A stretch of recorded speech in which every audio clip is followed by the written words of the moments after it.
Now, the other truth is that in my team, the NIS placed a mall a long time ago. You know, kweli. I have a mall on my team. Because when I got an accident in Embo, for me, nilikataza Wakenya, no, don't speculate. Nilikataza Wakenya, hapana, mwache kusema your accident was planned. Accidents happen and this has happened. But later, I realized Kenyans were not wrong to be paranoid or to be suspicious. Kenyans were actually right to be suspicious, and I was wrong not to be suspicious. Because the car that did an accident was not owned by an individual, it's owned by a company. And when you search the CR12 for that company in the register of companies and you check the directors, it's a dead end. The driver is somebody we've looked for, and we've not found him to date. Gari hata iko huko inaitwa ni Mukuruini police station. What is that place? Yes. To date, we've not found the driver. Yeah.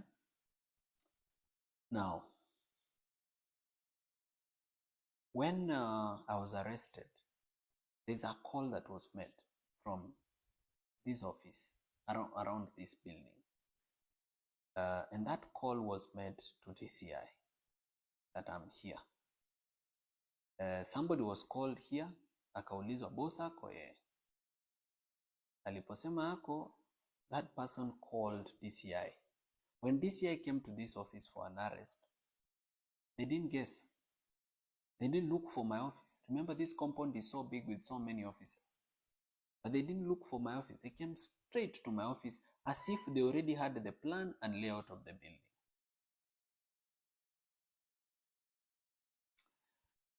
When bombers happened, okay, when I was arrested, this mall was not there. So whenever bad things happen, hakuangi anywhere near. Bombers, this person is a very close person in my team and should have been at Bombers, because kama naenda Bombers na team yangu imenijoin, mbona yeye ana miss na kwake ni karibu na Bombers? Mbona alikuja huku kwa ofisi mahali siko badala aende Bombers mahali ni karibu na hata mahali yeye anaishi? So the NIS placed a person in my team a long time ago. When you research this person's history, you are not able to know which primary school they went to, secondary school. They wiped their profile clean. And the best way to hoodwink Kenyans has been, this person pretends, to criticize the government, to say bad things, to expose projects so that we can trust this person.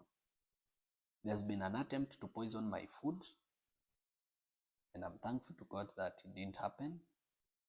Na kama singejua that we have a mall, I think by now I would be dead. But I'm grateful to God and to the various Kenyans who've been sending me information, telling me be careful about this person. And I have now become very serious about my security.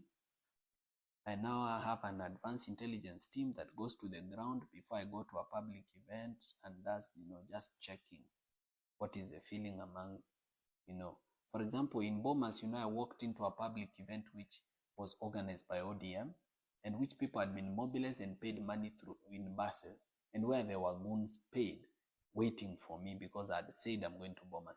I've never been attacked anywhere in Kenya because I've never said I'm going to this place.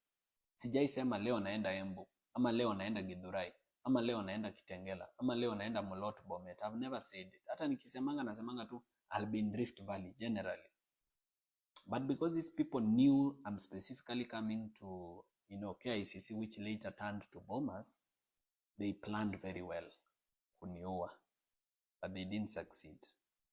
Because God is good and because there's a mission.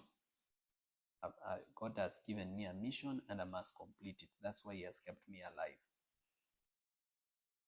So from now on, Kenyans, wakati mnaangalia timu yangu na kuna mtu mnajua na mnajua ni mbaya, please don't keep quiet. Always raise alarm. I've started vetting every member of my team, where they went to school, what they did, who they are, why they are here, what they do for a living, what they are doing.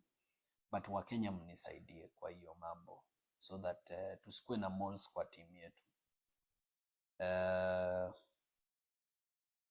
There is also another incident that I was about to forget. When I was attacked at Bomas, I went to the hospital. When I went to the hospital, I was treated, but wind got to the media and other people that I'm at Nairobi hospital, so I left the hospital. I came to this office to pick something before I go to the next hospital, so nilikuwa nasaidiwa na watu wangu.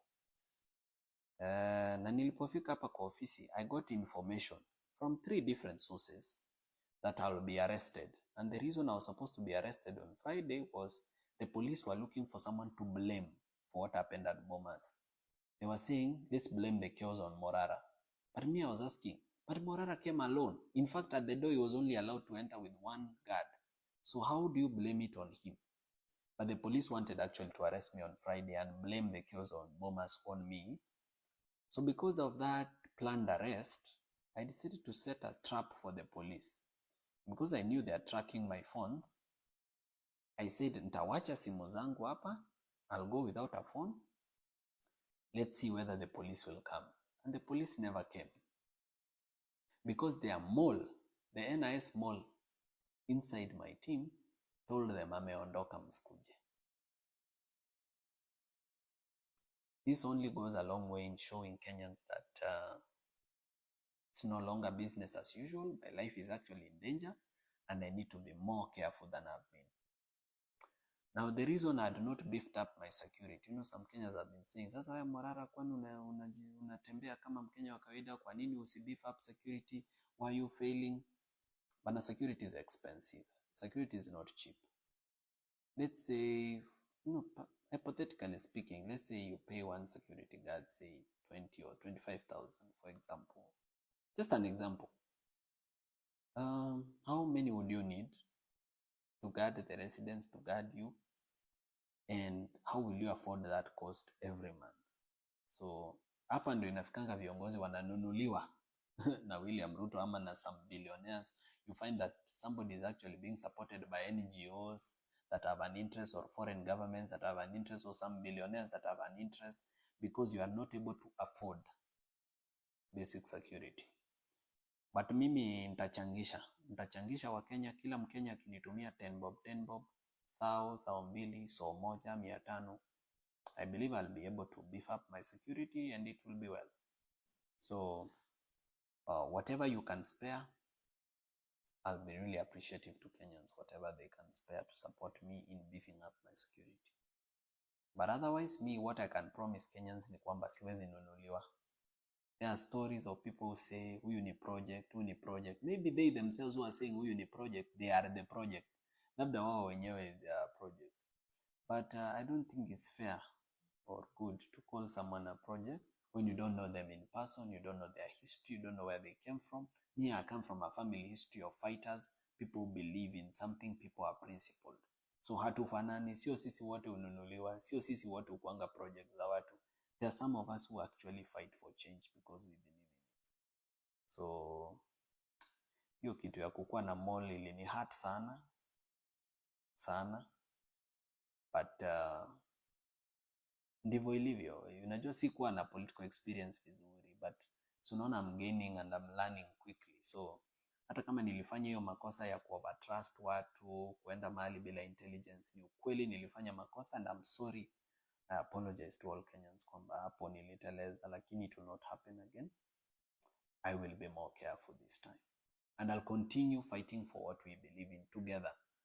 Sitawahi wa disappoint na sitawahi waachilia. I'll keep doing the Vampire Diaries. I'll keep doing civic education. I'll not stop, because when I stop, the enemy wins. And the enemy should not win.